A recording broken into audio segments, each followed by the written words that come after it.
لیکن ہم ہندی مسلمانوں کے لیے ایک عظیم تاریخ 6 رجب المرجب سرکار غریب نواز سے بھی وابستہ ہے، اور تقریباً پورے عالم میں پھیلے ہوئے ہندی مسلمانوں، بر صغیر کے تمام مسلمانوں کے زبان پر ایک لفظ جاری ہے، چھٹی شریع۔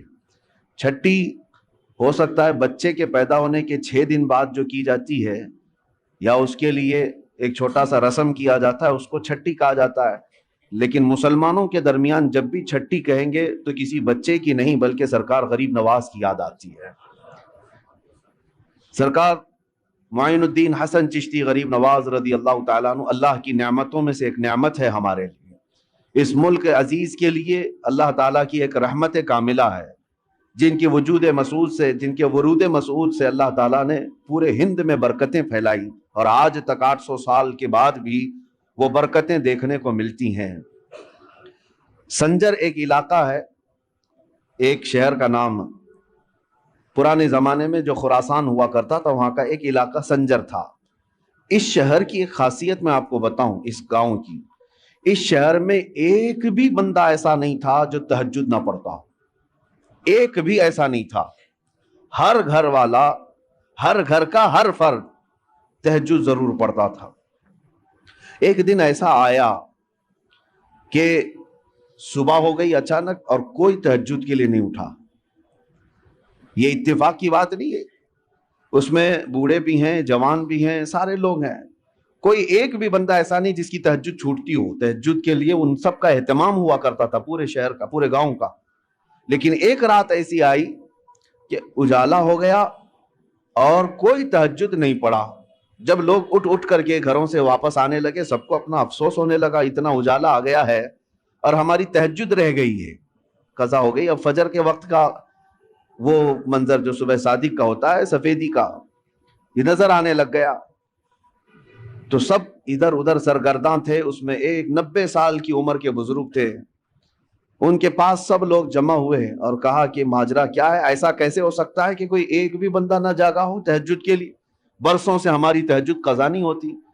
اس بزرگ نے سارے لوگوں کو جمع کیا، سنجر کی بات کر رہا ہوں، سنجر کی بات کر رہا ہوں، کہا کہ میاں یہ جو سفیدی تم دیکھ رہے ہو یہ صبح سورج کے نکلنے والی سفیدی نہیں ہے، ابھی رات موجود ہے اور تہجد کا وقت بھی باقی ہے۔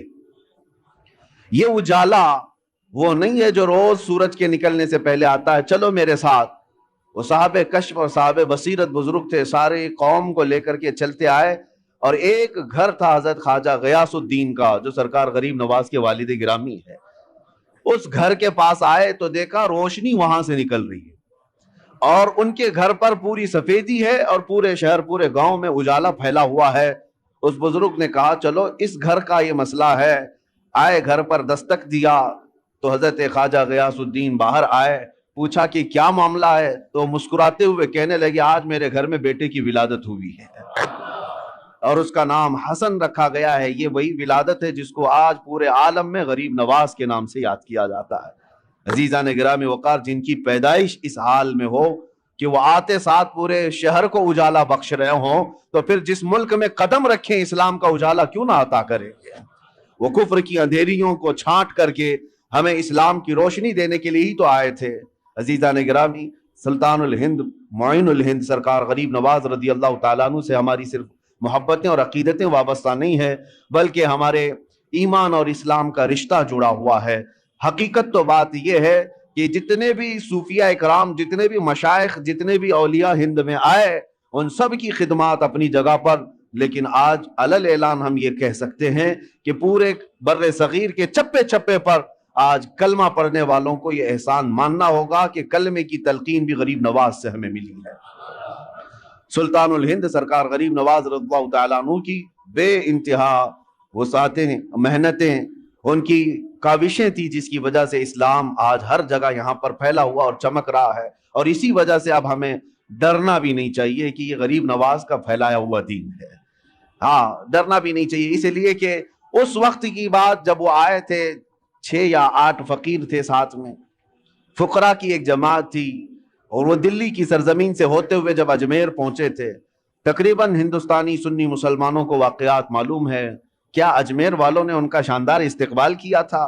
کیا ان کے لیے پھول بچھا دیے تھے، ریڈ کارپیٹ بچھا دیا تھا؟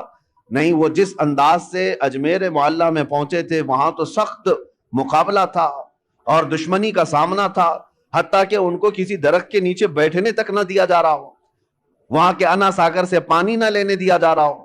ان حالات میں اگر کوئی اس زمین پر جمع رہ سکتا ہے تو وہ صرف عطا رسول ہی ہو سکتا ہے۔ قرآن کہتا ہے جو لوگوں کو نفع دیتا ہے زمین میں وہ برقرار رہتا ہے، اور جو جھاگ ہے وہ اڑ کر چلا جاتا ہے، جو جھاگ ہے، کچرا ہے، وہ اڑ کر چلا جاتا ہے۔ سرکار غریب نواز یہاں تشریف لائے تھے، کسی کا قتل اور کسی کا خون کرنے نہیں آئے تھے، وہ انسانوں کو، اللہ کی مخلوق کو نفع پہنچانے آئے، جس کی وجہ سے آج تک زمین پر وہ برقرار ہیں۔ وہ جہاں پر آئے وہیں پر رہے، اور وہیں ان کی خانقاہ بھی رہی، وہیں ان کا مزار مبارک بھی رہا، بلکہ برسوں تک یہ معاملہ رہا۔ آج تو عرس میں لوگ جاتے ہیں، عرسوں کا معاملہ آج اگرچہ بدل دیا گیا ہو، لوگ اس کو انٹرٹینمنٹ کے لیے یوز کرتے ہوں، میں سب کی بات نہیں کر رہا، کچھ لوگ کمائی کے لیے، کچھ لوگ دھندے کے لیے۔ عرس اس لیے نہیں ہوتا تھا، بلکہ اولیاء اکرام کے جو عرس ہوتے تھے اس میں غیر مسلم بھی آتے تو اسلام قبول کر کے جاتے تھے، ان کی سیرتیں بیان ہوتی، ان کے کرامات کا ذکر ہوتا، اور ان کے خانقاہ پر پھر وہ اوراد و وظائف پڑھائے جاتے جو ان کی زندگی میں ہوتے تھے۔ تو جتنے دور دراز سے آئے ہوتے وہ اپنے دلوں کو صاف کر کے جاتے، کافر ہو تو ایمان لائے، گنہگار ہو تو توبہ کر کے صالح مسلمان بن کر کے جاتا۔ برسوں تک میں یہ بات اس لیے عرض کر رہا ہوں کہ وہ قبر میں جانے کے بعد بھی لوگوں کی اصلاح آج بھی کر رہے ہیں۔ قبر میں چلے گئے لیکن جو قریب آتا ہے وہ توبہ کر کے جاتا ہے، اپنے گناہوں سے سچی توبہ کر کے وہاں سے نکل رہا ہے۔ اور ایک دو نہیں، ہزاروں کے واقعات اس طرح ہے۔ کرامات اپنی جگہ پر، کسی کو بچہ مل جائے، کسی کو روزی مل جائے، کسی کو کچھ مل جائے، یہ اپنی جگہ پر، لیکن میں سمجھتا ہوں غریب نواز کے دربار کی سب سے بڑی کرامت یہ ہے کہ بے ایمانوں کو ایمان مل جاتا ہے اور گنہگاروں کو سچی توبہ مل جاتی، یہ سب سے بڑی کرامت ہے۔ عزیزان گرامی وقار، آپ کا آنا ہندوستان اس طرح سے نہیں ہے جیسے بادشاہ لوگ یہاں پر آئے، تیمور آیا یا پھر علاؤ الدین خلجی کی بات ہے، احمد شاہ ابدالی کی بات ہے، جن کے ذکر سے لوگ آج پریشان بھی ہوتے ہیں۔ بہت سارے بادشاہ آئے، وہ زمانہ ہی ایسا تھا کہ جہاں جہاں بادشاہ لوگ اپنے فوج کو لے کر کے جاتے، علاقے کے علاقے فتح کرتے ہیں۔ اب وہ آج بیٹھ کر کے اس کو ظلم اور انصاف کی تاریخ میں رنگنا یا پھر اس کے لیے کمپیئر کرنا، یہ ایک الگ بیوقوفی کی بات ہے۔ وہ دور ایسا تھا کہ زمین جس کی ہے جو طاقت کے ساتھ استعمال حاصل کر لے، اس طرح سے معاملہ چلتا تھا، آج کے دور کی طرح نہیں ہے۔ جبکہ یہاں ہندوستان کے جو راجے مہاراجے تھے تو کیا وہ ماں کے پیٹ سے زمین لے کر کے آئے تھے؟ وہ بھی قبضہ ہی کیے تھے، ادھر ادھر جاتے تھے اپنی فوج کو لے کر کے، جتنا حصہ ان کے حصے میں آ جاتا اس پر قبضہ کرتے تھے۔ لیکن یہ سارے بادشاہ جتنے بھی آئے، ہو سکتا ہے زمینوں کو قبضہ کیا ہو، تخت پر قبضہ کیا ہو، غریب نواز اس طرح سے نہ قبضہ کرنے آئے تھے نہ زمین لینے آئے تھے۔ مجھے بتاؤ، اگر زمین ہی لینے آئے تھے تو سرکار غریب نواز کا محل کہاں ہے؟ سرکار غریب نواز کی پراپرٹی اور جائیداد کہاں رہ گئی؟ ان کی کھیتی باڑیاں کہاں ہیں؟ کچھ نہیں ہے سوائے اس مزار مبارک کے حجرے کے۔ غریب نواز کے پاس کچھ نہیں تھا، بلکہ آپ کے پاس جو جبہ تھا جو پہنتے تھے 16 کلو کا ہو گیا تھا۔ 16 کلو کا جبہ ہوتا ہے کوئی؟ کیوں 16 کلو کا ہو گیا؟ ایسا نہیں ہے کہ 16 کلو اس میں موتی تانبا ہیرا سب لگا دیا گیا تھا، بلکہ اتنے سالوں سے اس پر پیچ پر پیچ لگاتے چلے گئے، پیوند پر پیوند، تو جبہ بڑھتا بڑھتا وہ 16 کلو کا ہو گیا تھا۔ سوائے اس کے ان کے پاس کیا رہا؟ عزیزان گرامی، میں یہ آج ان کے لیے کہہ رہا ہوں جن خبیثوں نے میرے سرکار غریب نواز کی شان میں توہین کی اور کہا تھا کہ جس طرح اکروچ کرنے والے، ظلم کرنے والے، ہڑپنے والے یہاں آئے، اسی طرح معین الدین چشتی بھی آئے۔ ان ظالموں کو تاریخ پتہ نہیں ہے، تاریخ پتہ نہیں ہے۔ سرکار غریب نواز زمینوں کو فتح کرنے کے لیے نہیں بلکہ دلوں کو فتح کرنے کے لیے آئے تھے، اور انہوں نے وہ کر دکھایا ہے، اور وہ بھی تلوار کے زور پر نہیں، اپنے اخلاق کے زور پر کر دکھایا ہے۔ سلطان الہند غریب نواز رضی اللہ تعالیٰ عنہ، اخلاق کیوں نہ ہو، کیوں نہ متاثر کریں؟ میں آپ کو بتاؤں، آپ کا ہر جمعرات کو روزہ ہوا کرتا تھا، ہر جمعرات آپ کا روزہ ہوا کرتا تھا، اور مریدین خانقاہ میں جو ہوتے، خلفاء شاگرد سب آپ کے ساتھ ہوتے۔ ایک بار ایسا ہوا کہ جمعرات کا دن ہی ہے، دوپہر کا وقت ہے، ایک فقیر آیا لاہور سے چل کر کے، بڑا دور کا سفر کر کے آیا، اور وہ درویش آیا، غریب نواز سے ملاقات کیا اور مٹھائی لے کر کے آیا تھا سوغات تحفے کے طور پر، اور پیش کیا کہ حضور یہ میری طرف سے قبول فرما لیں، بڑی دور سے لایا ہوں۔ تو آپ نے ہدیہ قبول فرما لیا، چونکہ سنت ہے۔ ہدیہ قبول کرنے کے بعد آپ نے رکھ لیا، لیکن وہ درویش اس بات پر بضد تھا کہ آپ میرے سامنے تھوڑا سا کھا لیجئے تاکہ مجھے اطمینان ہو جائے کہ میری لائی ہوئی مٹھائی آپ نے چکھ لیا ہے۔ آپ نے فرمایا میں کھا لوں گا۔ اس نے کہا نہیں، مجھے ایک بار آپ کو کھاتے ہوئے دیکھنا ہے، یہ میرے ہاتھوں سے لی ہوئی مٹھائی ہے۔ آپ نے ڈبہ کھولا اور مٹھائی لی اور کھا لیا۔ جمعرات کا دن ہے، یہ عام لوگوں کے روزے کی بات نہیں، سلطان الہند غریب نواز کے روزے کی بات۔ روزہ ہے یا نہیں ہے اب کس کو پتا چلے۔ آپ نے مٹھائی خوب کھا لی جتنا کھانا تھا، اور وہ اس کا دل خوش ہو گیا۔ اس کے جانے کے بعد مریدین خلفاء پوچھنے لگے حضور کیا ماجرا ہے؟ برسوں سے تو یہ معمول ہے کہ جمعرات کا آپ کا روزہ ہوا کرتا ہے، آج روزہ تھے نہیں یا کیا ہے کہ آپ نے روزہ توڑ دیا اس مٹھائی کے لیے؟ غریب نواز رضی اللہ تعالیٰ عنہ نے فرمایا میرا معمول ویسی ہی تھا، جو جمعرات کا روزہ تھا آج بھی تھا، لیکن میں نے مٹھائی کھا لی۔ وجہ یہ ہے کہ روزے کی قضا ہو سکتی ہے، دل کے ٹوٹنے کی قضا کیسے ہو؟ اس کا دل اگر ٹوٹ جائے، میرا تو روزہ نفل تھا، فرض روزہ نہیں ہے، نفل روزہ ہے، ٹوٹے گا تو پھر میں قضا کر لوں گا۔ لیکن اس فقیر کا، اس درویش کا جو اتنی دور سے سوغات لے آیا ہے، دل ٹوٹ جائے تو اس کے دل کو جوڑنا میرے لیے اور سخت کام۔ یہ وہ اخلاق تھے جنہوں نے پورے دلوں پر حکومت کی ہے، یہ وہ اخلاق تھے جنہوں نے پورے دلوں پر راج کیا ہے۔ عزیزان گرامی وقار، سلطان الہند غریب نواز رضی اللہ تعالیٰ عنہ کے پوری سیرت میں ظلم کا ایک آنا یا ایک کائی برابر دکھا دے کوئی، میں مان لوں کہ آپ نے کسی پر سختیاں کی ہیں، ناجائز طریقے سے ظلم کر کے کسی چیز کو قبضایا ہے، کبھی ایسا نہیں دکھا سکتا۔ تاریخ کے جھروکوں میں جھانک کر کے دیکھے، ہماری نہیں غیروں کی لکھی ہوئی تاریخ سے بھی لا کر کے دکھا دو، غیروں کی تاریخ سے۔ یہاں پر جب آئے تھے ظلم کسی اور نے کیا ہے وہ یہ بتا نہ سکیں گے۔ ایک بار سے آئے ہوئے درویش مہمان کے لیے اس کے پاس کچھ نہیں تھا، نہ ہاتھی گھوڑا تھا، نہ تیر تلوار تھے، فقط ایک گدڑی پہنے ہوئے جب ہندوستان کی سرزمین پر آیا تھا تو اس کے مقابل میں عام لوگ نہیں اترے تھے، وقت کے راجے اتر گئے تھے۔ ہاں، راجہ پرتھوی راج اپنی ایک شان رکھتا تھا، فوج رکھتا تھا، ساری چیزیں، ایک درویش سے لڑنے کی کیا ضرورت تھی؟ ایک فقیر جو کوئی تلوار نہیں رکھتا، کوئی ہتھیار نہیں رکھتا، راجہ کو اس کے مقابل میں اترنے کی کیا ضرورت تھی؟ اس درویش کی طاقت کا سب کو اندازہ تھا، اور ہمیشہ سے یہ رہا ہے۔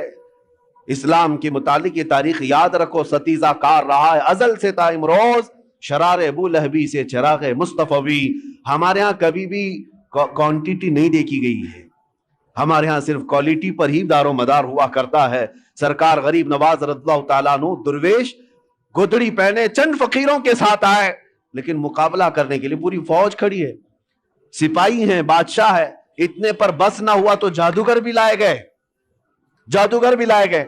انا ساگر کا وہ مقام آج بھی موجود ہے، سب سے پرانے مندروں میں وہاں پر ایک جادوگر بھی رہا کرتا تھا جو کبھی باہر بھی نہیں آیا تھا۔ اور اس کے بعد جب اس تک بادشاہ راجہ کی یہ بات پہنچائی گئی کہ ایک درویش ایسا آیا ہے جو چمتکار پہ چمتکار کرتا ہے اور لوگ اس کے دیوانے ہوتے چلے جا رہے ہیں، آپ کچھ اس کی روک تھام کے لیے کریں۔ اس نے تقریباً 300 یا 500 پجاریوں کو بلایا، سب کو منتر دیے، کہا کہ ہم اس کا مقابلہ کریں گے۔ یہ میں آپ سے اس لیے عرض کر رہا ہوں کہ ہمیشہ تاریخ کو یہ دیکھتے آئیں، حق و باطل کا مقابلہ، اور اللہ تبارک و تعالی حق کو ہمیشہ غالب رکھتا ہے۔ ایک درویش کے مقابل کے لیے 300 یا 500 لوگوں کو منتر دیے گئے، پڑھائے گئے، ٹریننگ کی دی گئی، اور اس کے بعد اسی پہاڑی کے دامن میں آپ کو بلایا گیا۔ آپ کے آنے سے پہلے وہ سب لوگوں نے دیکھا نہیں تھا کون آنے والا ہے، عام مقابلوں کی طرح اس مقابلے کے لیے بھی تیار تھے، جادو ٹونے کے ذریعے سے آنے والا کون ہے کسی کو پتا نہیں تھا۔ لیکن جب سلطان الہند غریب نواز عطائے رسول ہیں، چہرے پر میرے مصطفیٰ کی وجاہت موجود ہے، نور ٹپکتا تھا پیشانی پر، جب آپ تشریف لائے، جب وہاں پہاڑیوں کے دامن میں قریب آئے تو بڑے سادھو نے کہا کہ اپنے منتر پڑھنا شروع کر دو تاکہ اس پر اب اثر شروع ہو جائے۔ عجیب حالت ہے کہ ہم نے تاریخ میں دیکھا کہ وہ 300 کے 300 دوڑتے ہوئے گئے، لا الہ الا اللہ، لا الہ الا اللہ، لا الہ الا اللہ، یہ کرتے ہوئے ان کے قریب آئے اور اس کے بعد سرکار غریب نواز رضی اللہ تعالیٰ عنہ کے قدموں میں وہ گرے. آپ نے سب کو اٹھایا جو برسوں سے کسی جاپ میں تھے لیکن وہ مریدین کے حلقے میں شامل ہوئے.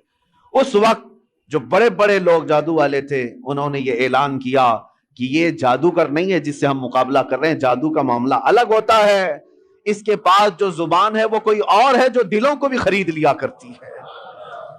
عزیزان گرامی وقار, مقابلے تو ہوتے رہے, وہ تنہا رہے لیکن اللہ رب العزت کی ذات پر توکل اور یقین ایسا تھا.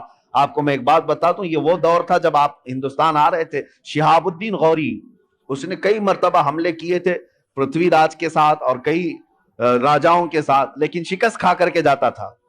آپ سرکار غریب نواز تشریف لا رہے تھے, وہ شکست کھائے ہوئے جا رہا تھا تو نظر پڑی یہ فقیروں کے قافلے پر کہ یہ کہاں جا رہے ہیں. تو سرکار غریب نواز نے پیغام بھیجا بادشاہ وقت کو, اور اس کے سپاہی ہاتھی گھوڑے ہتھیار سب لے کر جا رہے. آپ نے پیغام یہ بھیجا کہ ہم ہندوستان فتح کرنے جا رہے ہیں. کون لوگ؟ 8 فقیر لوگ. سرکار غریب نواز یہ کہہ رہے ہیں کہ ہم ہندوستان فتح کرنے جا رہے ہیں اور ادھر کی فوج شکست کھا کر جا رہی ہے پورے ہاتھی گھوڑے ہتھیار کے ساتھ. تو وہ ایک کہکہا لگایا کہ یہ گدڑی پہنے ہوئے درویش بات کہہ رہے ہیں ہندوستان فتح کرنے کی, کیا دیکھتے نہیں ہمارے پاس کتنی بڑی فوج ہے, کتنی بڑی طاقت ہے, کیا کیا ہتھیار سے ہم لیس ہیں. تو سرکار غریب نواز نے فرمایا بات یہی ہے, فرق یہی ہے کہ تم جب بھی جاتے ہو یہ ہاتھی گھوڑے اور ہتھیاروں پر بھروسہ کر جاتے ہو, معین الدین اللہ کے بھروسے جا رہا ہے, اللہ ہمارے ساتھ ہے. اور تاریخ نے آج دیکھ لیا جو اللہ پر توکل کر کے آیا تھا 800 سال گزر گئے, کرسی ابھی ہلنے کا نام نہیں لیتی. آج تک وہ حکومت قائم ہے, دلوں پر قائم ہے, دلوں پر قائم ہے. عزیزان گرامی وقار, ہم تو ہم ہیں, غیر بھی ان کو سلطان الہند کہتے ہیں. آج سرکار غریب نواز رضی اللہ تعالیٰ عنہ کی عظمت کو آج تسلیم کرتے ہیں. میں جو بات عرض کر رہا تھا وہ یہ, مقابلے کیوں نہ ہوں گے, ہر طرح سے ظلم کے ساتھ آپ کو شکست دینے یا ہٹانے کی کوششیں ہر لمحہ ہوئی, لیکن ایک درس ملتا ہے آپ کی زندگی سے, ایک درس ملتا ہے, چاہے اندھیرا کتنا بھی آ جائے صبح تو ہونا ہے, رات کتنی کالی کیوں نہ ہو جائے سورج کو نکلنا تو ہے ہی ہے. اس لیے میرے عزیزوں, زندگیوں میں اگر کبھی کٹھنائیں آئیں, مصیبتیں آئیں, مشقتیں آئیں, تو ایسا نہیں کہ زمین چھوڑ کر بھاگ جائیں یا ہا ہو کر کے اپنے آپ کو بے قابو کر لیں, بے صبرا پن دکھائیں. نہیں, تھوڑی دیر انتظار کریں. اللہ کریم اپنے بندوں کو آزماتا ہے اور جو استقامت کے ساتھ جمے رہتے ہیں پھر اپنی مدد بھی نازل فرماتا ہے. آپ کیا سمجھتے ہیں کہ سرکار غریب نواز جیسی آئے سب کرامتوں سے سب کچھ حل کرتے چلے گئے, ادھر کرامت دکھائی ادھر کھانا آ گیا, ادھر کرامت دکھائی ادھر کپڑے آ گئے. نہیں, اولیاء کاملین اپنے نفس کے لیے, اپنی ذات کے لیے کرامتوں کا صدور نہیں کرتے.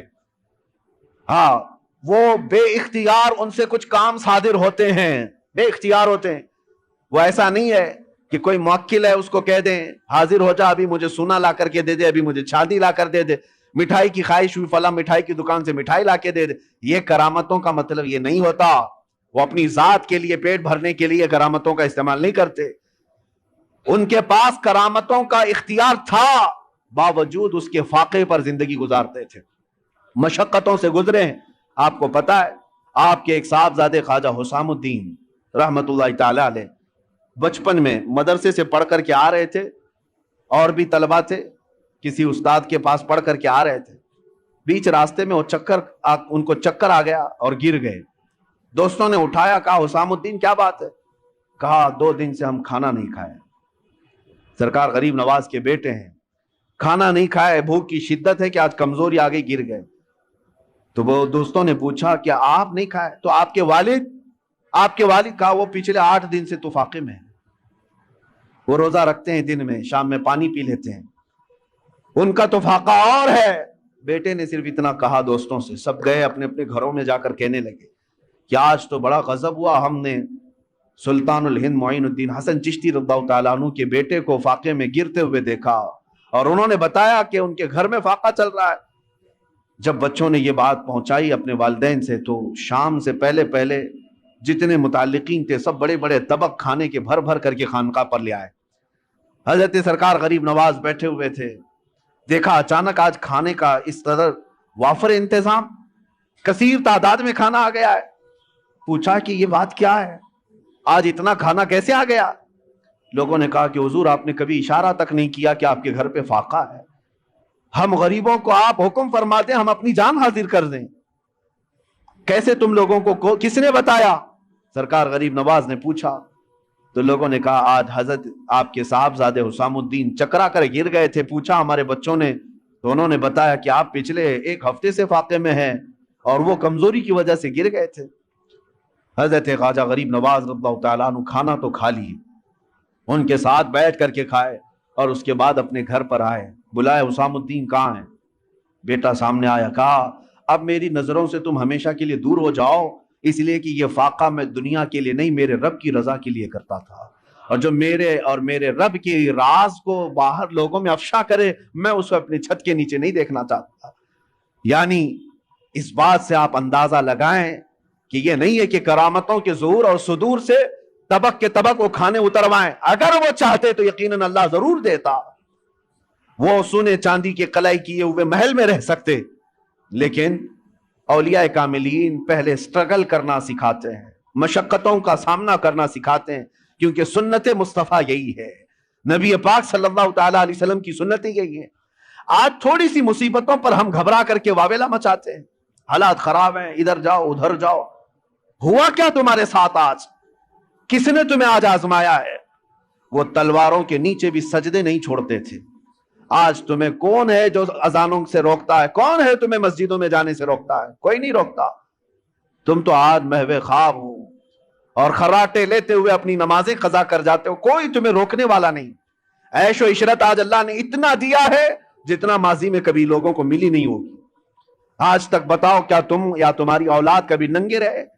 کیا کوئی رات ایسی ہو کہ مجبوری کی وجہ سے یا بے سر و سامانی کی وجہ سے تم بھوکے سو گئے ہو؟ نہیں، اپنی پسند سے ہو سکتا ہے کوئی بھوکا سو جائے، لیکن غربت کی وجہ سے بھوکا سوئے کوئی آج بہت مشکل نظر آتا ہے۔ سب کو اللہ آج کھلا رہا ہے، سب کو پلا رہا ہے، سب کو پہنایا ہے، ساری نعمتیں ہمارے پاس ہے، لیکن اسلام کو جو ہم نے اجنبی بنا رکھا ہے اپنے گھروں میں، یہ بہت حیرت کی بات ہے، یہ بہت حیرت کی بات ہے۔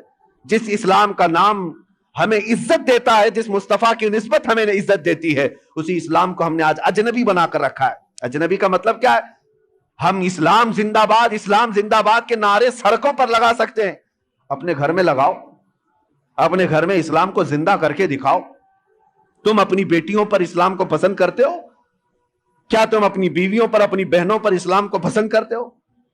اگر اسلام کو پسند کرتے تو ان کا حجاب کیوں آج نکل گیا؟ ان کا پردہ کیوں نکل گیا؟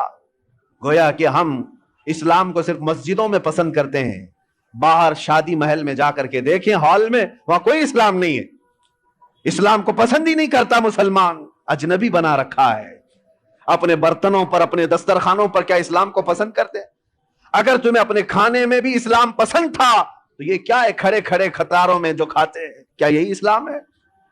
اگر تمہیں اپنے لباس میں اسلام پسند تھا تو ذرا اپنے اوپر جھانک کر کے دیکھ لیتے، اپنے چہرے پر اگر اسلام پسند تھا آئینے میں جا کر دیکھ لیتے۔ ہم نے خود اجنبی بنا دیا ہے اسلام کو اپنے گھروں میں، اور ہم بات کرتے ہیں اسلام کے لوٹنے کی کہ اسلام کو فلاں لوٹ رہا ہے، اسلام کے اوپر فلاں جو ہے ظلم کر رہے ہیں۔ خود اپنوں کا جو ظلم ہے اس کا کیا ہے؟ میں بات الگ نہ چلی جائے، آپ کو اس لیے عرض کر رہا ہوں کہ وہ وقت کے سلطان معین الدین حسن چشتی غریب نواز، جن کی حکومت آج بھی ہمارے دلوں پر قائم ہے، لیکن پابندیاں ایسی تھیں ان کی زندگی پاک میں، قسم خدا کی سارے لوگ مل کر کے میں چیلنج کرتا ہوں، ایک روایت ڈھونڈ کر کے لاؤ کہ غریب نواز کی ایک نماز کیا ایک رکعت کبھی قضا ہوئی ہو، کبھی کوئی نماز قضا کی ہو؟ نہیں لا سکو گے۔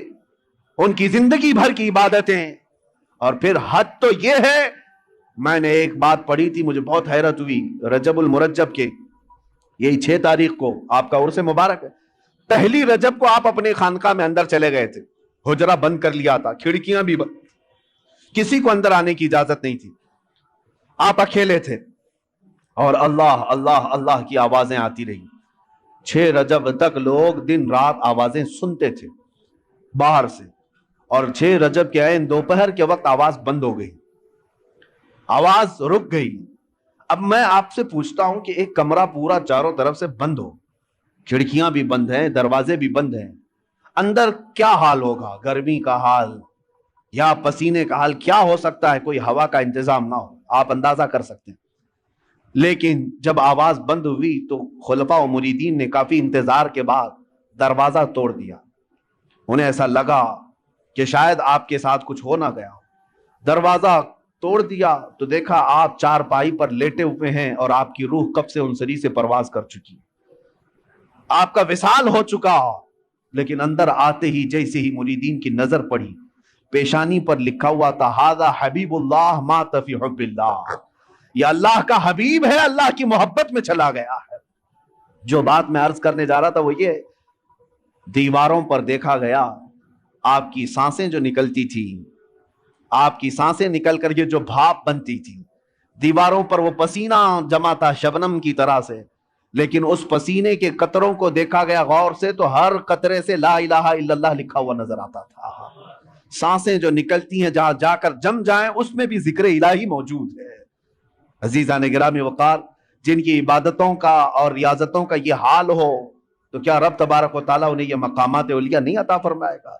یقیناً کرامات اپنی جگہ پر، لیکن جو انہوں نے اسٹرگل کیا اپنی زندگی میں، مشقتیں اٹھائی ہیں، جو عبادات اور ریاضات کے ذریعے سے انہوں نے اپنے نفس کو مارا ہے، وہ بھی تو ہمارے لیے درس ہے آج، وہ بھی تو ہمارے لیے درس ہے۔ ایک روپیہ یا ایک سکہ کسی کا حرام کا آپ کی خانقاہ تک آپ نے کبھی آنے نہیں دیا، کبھی آنے نہیں دیا، یہاں تک کہ نظر و نیاز جو آتے اس کو خیرات کر دیتے تھے۔ جب اپنے آپ کو اس طرح بچا لیا جائے تو مقامات بلند عطا ہوتے ہیں۔ آج سلطان الہند غریب نواز کے عرس کا مقصد صرف یہ نہیں ہے کہ آپ جائیں اور ایک چادر چڑھا دیں، مہنگی پھول چڑھا دیں، اس غریب نواز کو ہماری چادروں کی کوئی ضرورت ہی نہیں، اللہ نے جنتی چادر انہیں پہلے سے پہنایا ہوا۔ میرے عزیزو، حالات ایسے نہیں ہوتے، حالات ایسے نہیں ہوتے۔ صحابہ اکرام میں سے ایک مثال میں آپ کو بتا دوں کہ ہمارا دین آج جس کو ہم لے کر کے چل رہے ہیں کتنا بکھر گیا۔ سچ کہا تھا حالی نے کہ اے خاص اے خاصان رسول وقت دعا ہے، امت پہ تیرے وقت عجب آ کے پڑا ہے۔ جو دین نکلا تھا بڑی شان سے اپنے وطن سے، آج وہ پردیس میں غریب الغربا ہے۔ آج دین اسلام کو ہم نے اجنبی بنا کر رکھا ہے، ہمارے گھروں میں ہی نہیں ہے، ہماری ذات پر نہیں ہے، ہم تو پھر دوسرے کو کیا تانا دیں گے؟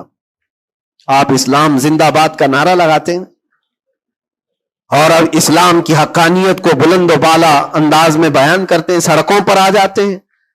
تمہیں سڑکوں پر آ کر احتجاج کرنے کی کیا ضرورت ہے؟ تم اگر اسلام کو اتنا ہی پسند کرتے ہو تو اپنی بیویوں پر کیوں نہیں اسلام پسند کرتے؟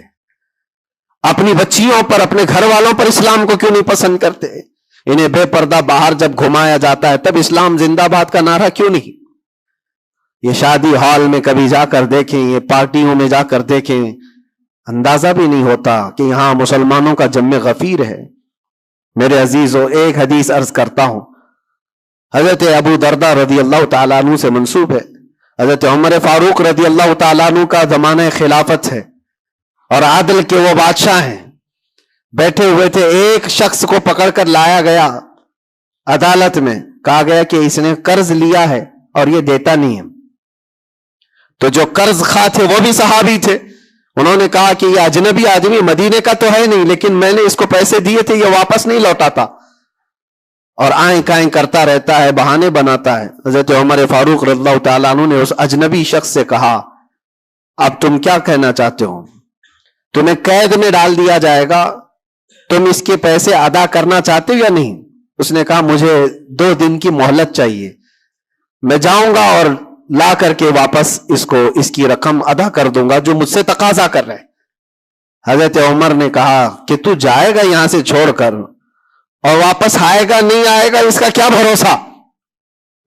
کوئی ہے تیری جو ضمانت لے گا؟ یہاں پر کورٹ بھی جب ہمیں بیل لیتی ہے تو ایک ضامن کھڑا کرتی ہے کہ اس کی ضمانت کون لیتا ہے، تو یہ تو پرانا دستور ہے۔ آپ نے پوچھا کوئی ہے تیری ضمانت لے گا؟ اگر تو نہیں آئے گا تو ہم اس کو پکڑیں گے۔ اس نے مجمع میں دیکھا کوئی اس کی پہچان والا تو ہے نہیں، تھا تو یہ مسلمان لیکن اس کے گہرے تعلقات کسی سے ہے نہیں۔ نظر ڈالا، اس نے کہا میں کسی کو پہچانتا نہیں اس میں سے، اور کون میری ضمانت لے گا؟ صحابہ کرام بیٹھے ہوئے تھے، سب تو جانتے ہیں کہ ایک اجنبی ہے اور بھاگ گیا تو آئے گا نہیں، لیکن اس کے باوجود ایک صحابی ہیں حضرت ابو درداء کھڑے ہوتے ہیں، کہتے ہیں امیر المومنین میں اس کی ضمانت لیتا ہوں، میں اس کی ضمانت دیتا ہوں۔ کہا تم جانتے ہو اس کو؟ کہا جانتا تو نہیں، اتنا ہے کہ یہ مسلمان ہے، اتنا ہے کہ میرے آقا صلی اللہ تعالی علیہ وسلم کا غلام ہے۔ کہا کہ اگر یہ واپس 2 دن کے اندر نہیں آیا تو ابو درداء نے کہا امیر المومنین آپ مجھے گرفتار کر سکتے ہیں، میں اس کی جگہ پر قید میں چلا جاؤں گا۔ تو آپ نے لکھوا دیا اور اس شخص کو چھوڑ دیا، جاؤ 2 دن کا تمہارے پاس ٹائم ہے، لوٹ آ جاؤ۔ وہ چلا گیا۔ لوگوں میں تو یہی مشہور تھا، ایک بار جو چھوٹ گیا وہ عدالت سے واپس کہاں آتا ہے، کب وہ کسی کے شکنجے میں آئے گا۔ 2 دن کا وقت گزر گیا اور شام ہو گئی، وہ آیا نہیں۔ مغرب کا وقت تھا، اس سے پہلے امیر المومنین نے کہلا بھیجا کہ ابو درداء سے کہو کہ اپنی گرفتاری دے دے، جس کی وہ ضمانت لیا تھا وہ آیا نہیں ہے۔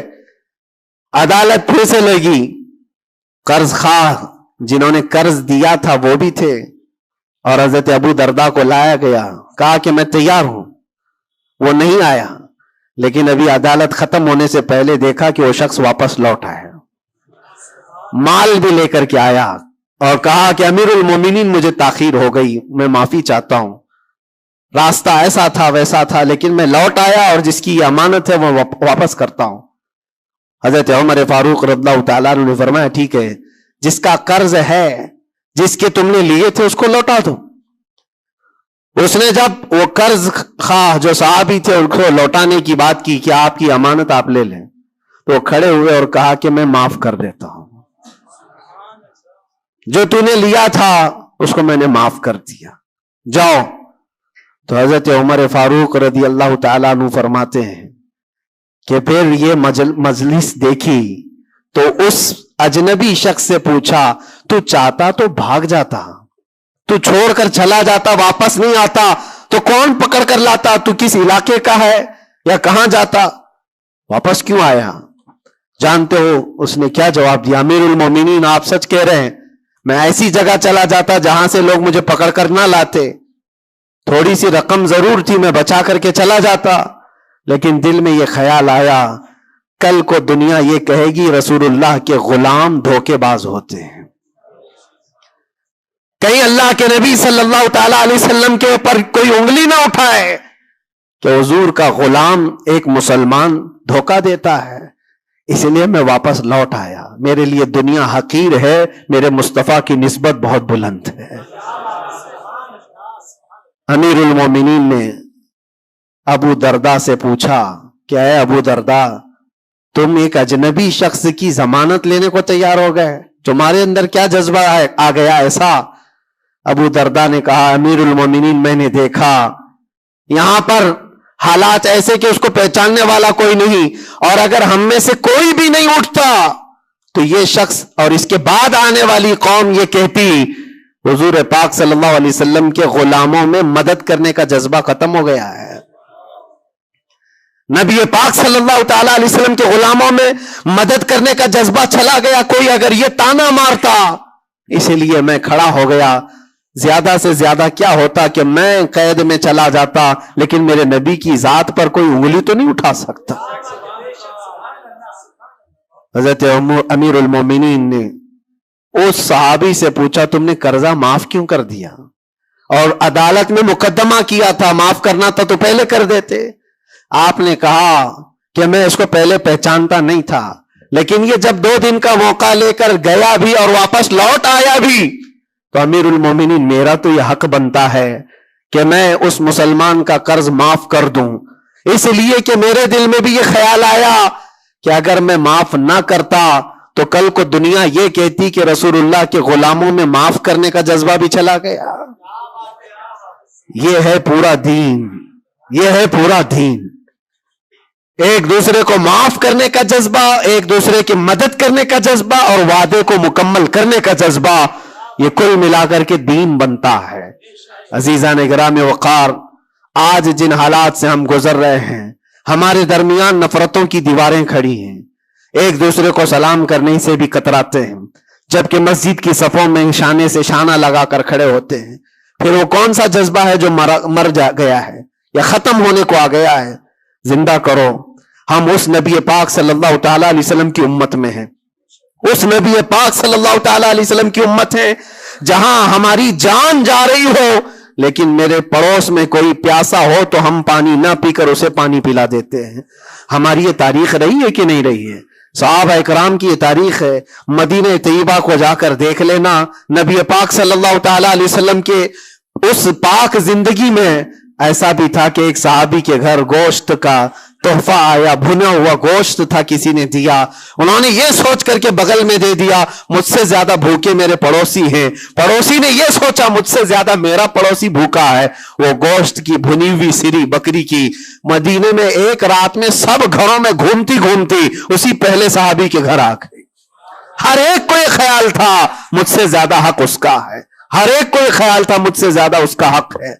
عزیزان گرامی وقار, آج جو حالات ہیں وہ بہت بدلے ہوئے لگتے ہیں, بہت بدلے ہوئے لگتے ہیں کہ ہر ایک کو یہ لگتا ہے سب سے زیادہ حقدار میں ہوں, مجھ پر ہی رحم ہونا چاہیے, میری مدد ہونی چاہیے, دوسرے کی ہو یا نہ ہو.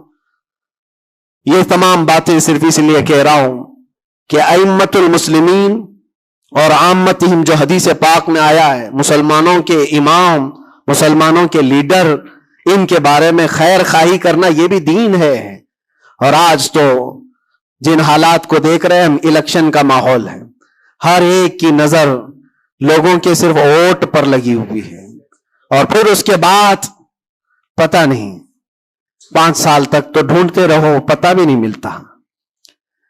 لیکن ان حالات میں مسلمانوں کو یہ چاہیے کہ وہ اپنے حق رائے دہی کا پورا استعمال کریں. تمہارے کچھ حقوق ہوتے ہیں, تمہارے بھی کچھ مطالبے ہونے چاہیے. ہر قوم آج ووٹ دینے سے پہلے اپنے مطالبے رکھتی ہے کہ ہمارے محلہ بڑا خستہ حال ہے, اس کی گٹر بنا دو, اس کے فلاں کر دو, بجلی پانی صحیح کر دو. یہ ضروریات زندگی کے مطالبے تو رکھتی ہی ہے. مسلمانوں کے مطالبے کہاں چلے گئے؟ ہمارے حقوق کے بارے میں کبھی بات کیوں نہیں رکھی جاتی؟ اسی لیے میرے عزیزو, میرا مشن تو صرف اتنا ہے, ہمارا لیڈر وہی ہے جو ناموس رسالت کے لیے کھڑا رہتا ہے. ہم اس کو لیڈر بھی مانتے ہیں جو میرے آقا صلی اللہ تعالی علیہ وسلم کی عزت کے لیے کھڑا رہے. اس لیے کہ میرے عزیزو, ہمارا پورا ایمان یہی ہے, ہمارا پورا ایمان یہی ہے. اور آپ کو پتا ہے محمد کی محبت دین حق کی شرط اول ہے. اسی میں ہو اگر خامی تو سب کچھ نامکمل ہے. اور اگر تم نبی پاک صلی اللہ تعالی علیہ وسلم کی محبت اور ان کی عظمت کے لیے کھڑے ہو گئے تو دنیا یوں ہی سنور جائے گی. آپ کو پتا ہے ڈاکٹر اقبال نے کیا ایک بہت پیارا حل دیا تھا ہمیں, بہت پیارا حل ہے. مسائل تو بہت ہیں, ہم بھی چاہتے ہیں ہمارے لیڈروں کے پاس رکھیں. ہماری ایجوکیشن کے مسائل ہیں, ہمارے گھر بار کے, ڈرینیج کے, روڈ کے, لائٹ کے, پانی کے, بہت سارے مسائل ہیں. اس کے علاوہ غربت کے مسائل, جاب لیس نوجوانوں کے مسائل, بہت ساری چیزیں ہیں. کیا کیا مسئلے رکھے. اور پھر قوم کے اندر جو خرابیاں آئی ہیں وہ تو ایک پہاڑ کے برابر ہیں. ہر دوسرا تیسرا نشے کا عادی ہے, ہر دوسرا تیسرا اخلاق سے گرا ہوا ہے. یہ تمام معاملات, عورتوں میں بے حیائی, نوجوانوں میں نشہ کی عادت, یہ تمام چیزیں دیکھ دیکھ کر ہم سوچتے ہیں کن کن مسئلوں پر بات کریں اور کس کس چیز کا علاج کرنے کے لیے نکلیں. تو ڈاکٹر اقبال نے ایک بات بتائی تھی. وہ دنیا گھوم کر کے آئے ہوئے انسان تھے. وہ پیرس گئے, اٹلی گئے, جرمن گئے, اور وہاں کے قوموں کی ترقیاں بھی دیکھی, اور اس کے بعد واپس آ کر کے کہا میں نے اپنی قوم اور حضور کی امت کی ترقی کو بہت گہرائی سے دیکھا. 8-10 سال کا ریسرچ کیا, میں نے معلوم کیا کون سی فیلڈ میں اپنے نوجوانوں کو اتارا جائے تو یہ کامیاب ہوں گے, کون سا ایسا میدان ہے جس میں مسلمانوں کو جمع کر دیا جائے تو یہ ترقی میں آ جائیں گے. سائنس ہے, فزکس ہے, جغرافی ہے, ایسٹرونومی ہے, بہت ساری چیزیں ہیں. کس چیز میں اتارا جائے؟ تو ڈاکٹر اقبال کہتے ہیں میں نے بہت غور و فکر کیا, آخر کار اس نتیجے پر پہنچا کہ اس امت کی کامیابی کا صرف ایک ہی نقطہ ہے, ایک ہی راز ہے کہ محمد سے وفا تو نے, تو ہم تیرے ہیں. یہ جہاں چیز ہے کیا لوح و قلم تیرے ہیں.